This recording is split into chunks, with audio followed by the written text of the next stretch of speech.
कैसे?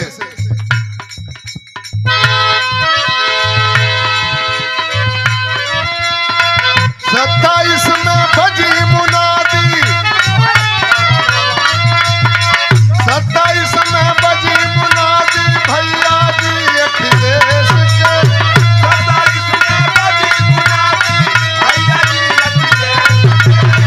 27 में बजी मुनादी भैया जी अखिलेश के।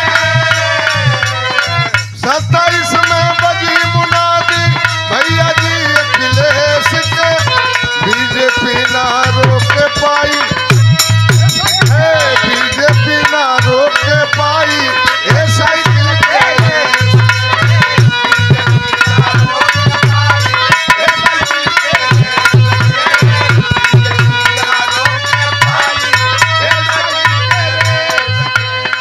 महंगाई डाइन से जनता भइल बाटे पागल हो।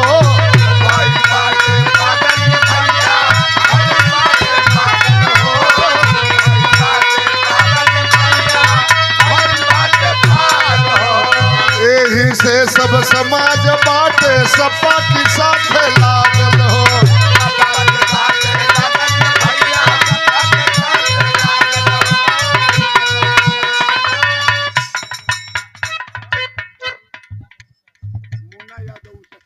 उस ससा से जिला में सरकार बनाइए आप लोग।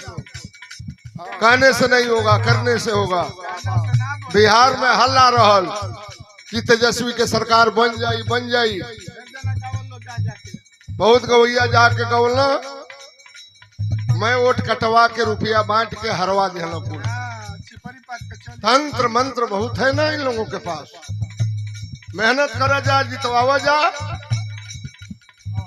यही उपलब्धि होगी। महंगाई डाइन से जनता भइल बाटे पागल हो। भइल बाटे पागल भैया, भइल बाटे पागल हो। भइल बाटे पागल भैया, भइल बाटे पागल हो। अरे यही से सब समाज बाटे सपा की साथ लागल हो।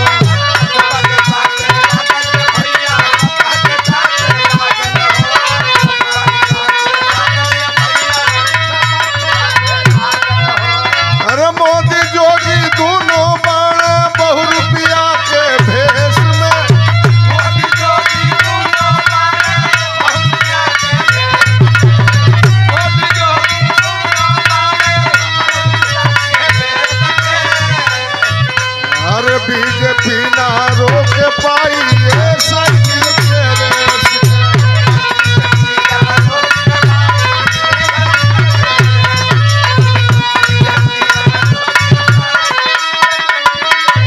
आखिरी अपील है आप लोगों से, हे पिछड़ा दलित भैया तू अब से अब जागो हो।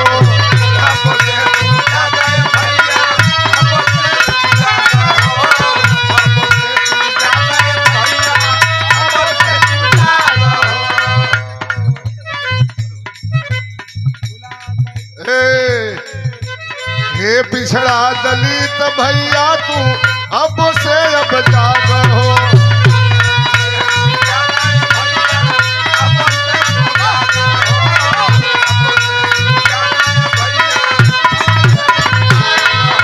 अरे कहिया ले तू सूतल रहब अपन हिसाब